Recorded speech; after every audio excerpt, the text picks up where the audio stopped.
Baik, selamat datang kembali di seri metode numerik. Kali ini kita sudah masuk di hampiran integral. Ya, jadi kita akan membahas metode-metode dalam memberikan aproksimasi bagi sebuah permasalahan integral. Oke.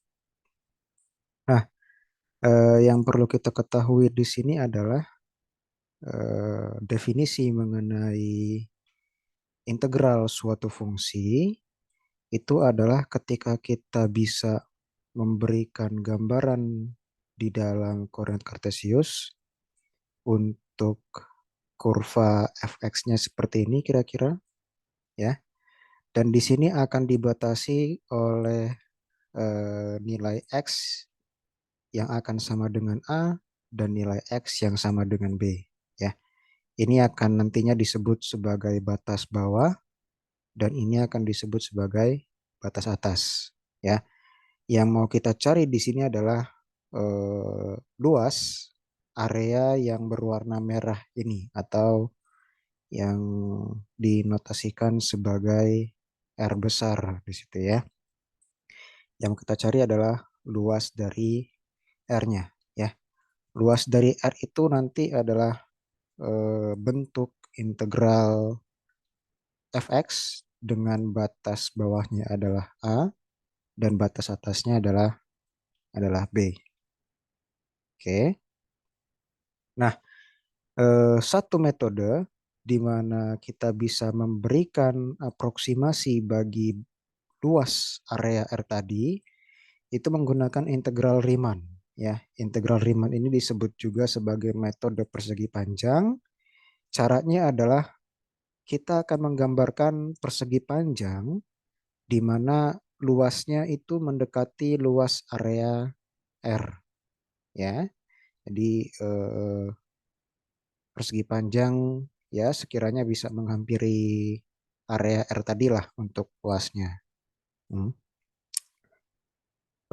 Untuk metode persegi panjang ini ada beberapa jenis ya, ada metode Riemann kiri, ada Riemann kanan dan juga Riemann tengah. Ya, nanti kita coba lihat bagaimana perbedaan dari metode Riemann ini ya. Kita lihat dari ilustrasi yang tadi ya, eh, kurva yang berwarna merah ini ya, yang berwarna merah ini adalah kurva fx. Sementara tadi yang diberi warna merah sedikit muda itu adalah bentuk integral dari fx ketika kita punya batas atasnya adalah b dan batas bawahnya adalah a. Oke, di sini berarti kita bekerja dengan selang a sampai b ya. Otomatis nilai a-nya lebih kecil dari nilai b ya. Namanya juga batas bawah sama batas atas. Oke, kalau kita bekerja dengan Riemann kiri, ya, berarti dari selang A sama B, kita pilih nilai yang paling kiri, ya. Antara A sama B, berarti yang paling kiri adalah A, ya. Kita mulai dari A, kemudian kita bergerak ke atas sampai dia menabrak kurva yang berwarna merah. Kemudian kita gambarkan garis lurus sejajar dengan sumbu X, kemudian turun ke bawah, kemudian gambar sumbu X-nya. Anda bisa lihat ini diilustrasikan dengan persegi panjang berwarna hijau. Ya. Nah, kalau sudah bentuknya merupakan persegi panjang, maka kita bisa memberikan luasnya ya. Luasnya adalah panjang kali lebar. Nah, di sini mungkin bisa dilihat untuk panjang dari persegi panjang yang berwarna hijau itu adalah B dikurang A. Ya.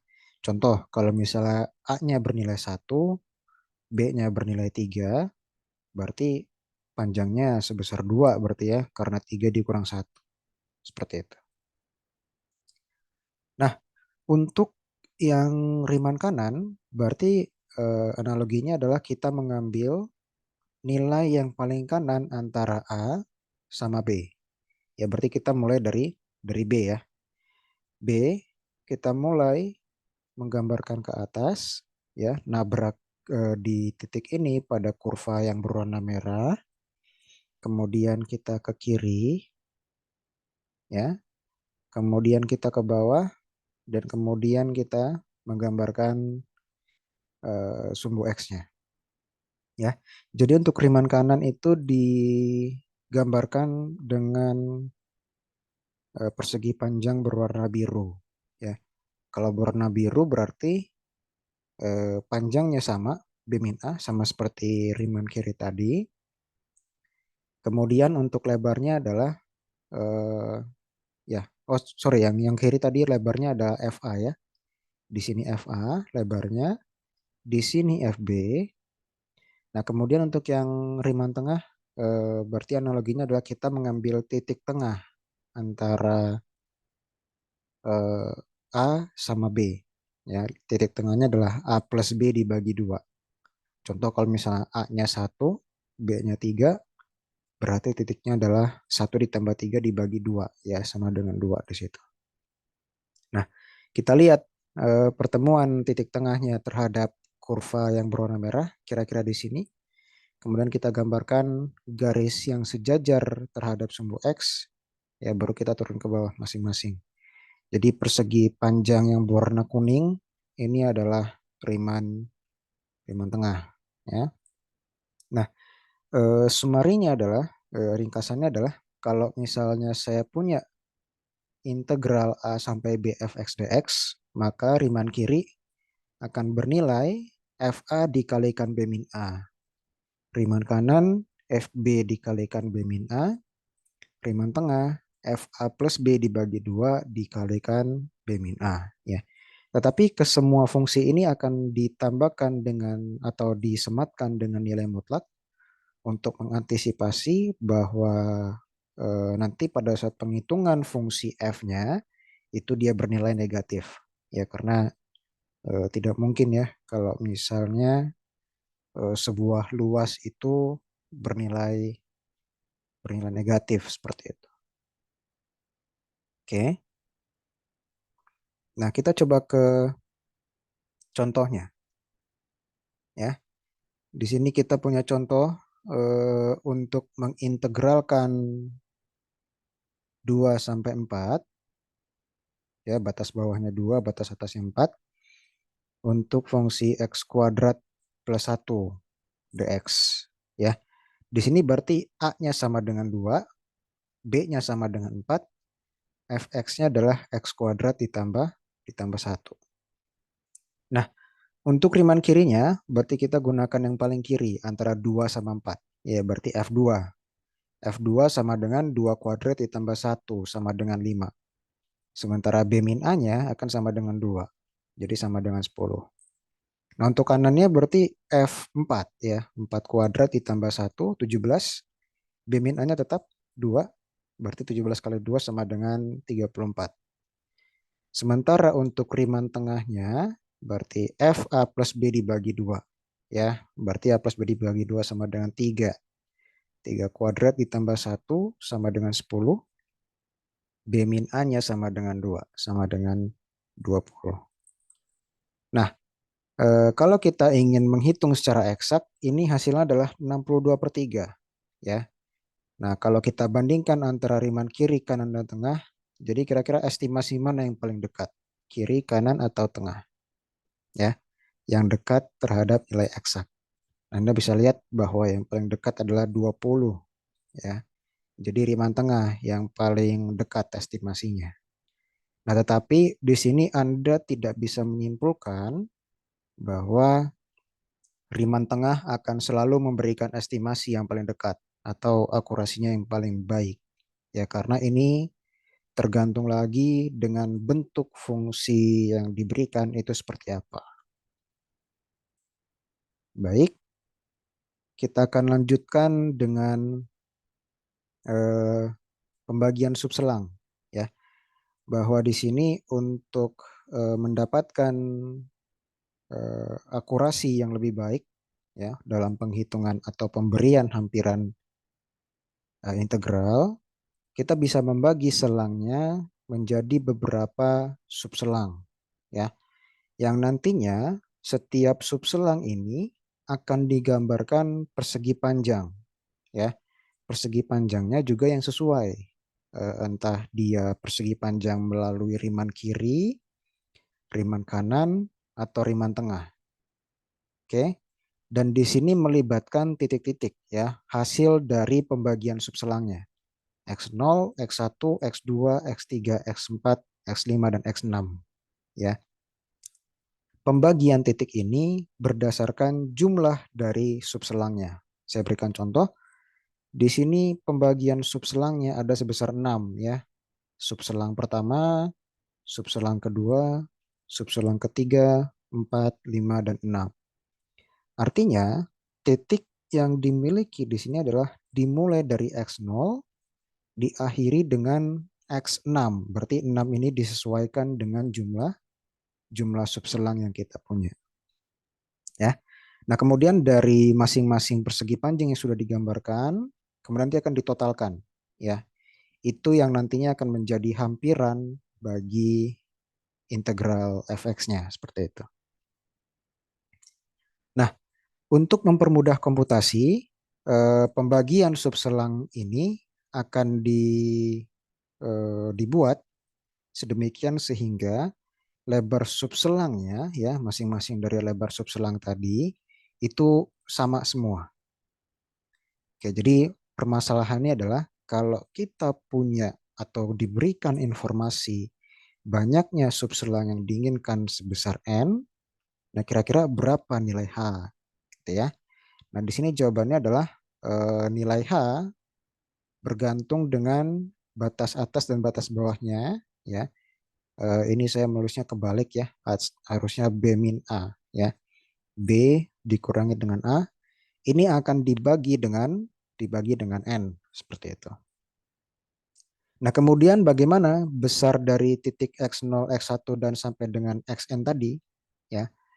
Ini akan dinotasikan atau didefinisikan sebagai Xi sama dengan X0, ya. X0 itu adalah A-nya tadi ditambah dengan I dikalikan dengan H, ya. H-nya sudah dicari. I-nya adalah indeks, ya, indeks yang sesuai. X0-nya adalah nilai batas bawahnya. Oke, kalau kita menggunakan contoh yang sama dengan page yang sebelumnya, di sini Anda diminta untuk memberikan metode Riemann dengan pembagian banyaknya subselang itu sebesar 4. Jadi N-nya sama dengan 4. Nah, kita coba gali informasi di sini, ya. A-nya atau batas bawahnya akan sama dengan 2. B-nya sama dengan 4. Tadi juga sudah didapatkan N-nya sama dengan 4. Maka nilai H-nya adalah B min A dibagi dengan N. Oke, B-nya adalah 4, A-nya adalah 2, N-nya adalah 4. Jadi 4 dikurangi 2 dibagi 4 sama dengan 0,5. Nah, karena ada sebanyak 4 subselang, berarti titiknya adalah X0, X1, X2, X3, dan X4. Dengan masing-masing besarannya adalah XI sama dengan 2 ditambah 0,5 I. Nah, kalau kita bekerja dengan Riemann kiri, berarti untuk masing-masing subselangnya, kita akan pilih yang paling kiri. Contoh, kalau misalnya ada subselang X0 sampai X1, maka yang paling kiri adalah X0. Kemudian di subselang selanjutnya, untuk X1 sampai X2, maka yang paling kiri adalah X1. Seterusnya sampai dengan subselang yang terakhir yaitu X3, X4. X3, X4 yang paling kiri adalah X3. Semua nilai fungsinya ini akan dikalikan dengan H-nya. Ya. Nah, jadi ini akan menjadi F2 ditambah F2,5 ditambah F3 ditambah F3,5. Ini dikalikan dengan H, ya. Ini maaf, tipe lagi, ya. H-nya sama dengan 0,5. Jadi bukan 2 di sini. Ya, jadi semua F2 ditambah F2,5 sampai dengan F3,5 ini akan dikalikan dengan 0,5. Ya, ini bisa dihitung berapa nilainya. Sementara untuk yang kanan, berarti kita menggunakan bagian paling kanan antara masing-masing subselang. Ya. X0 dan X1 kita akan gunakan X1. Seterusnya sampai dengan X3, X4 yang akan kita gunakan adalah X4.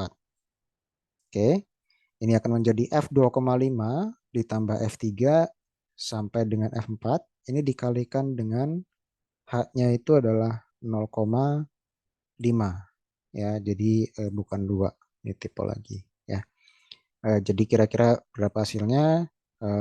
Dan ini menggunakan bantuan kalkulator seperti itu ya. Oke, jadi untuk hampiran integral menggunakan metode persegi panjang cukup sampai sini materinya ya. Untuk video selanjutnya kita akan membahas bentuk hampiran integral lainnya. Metodenya adalah metode trapezoid ya. Terima kasih dan sampai jumpa di video yang berikutnya.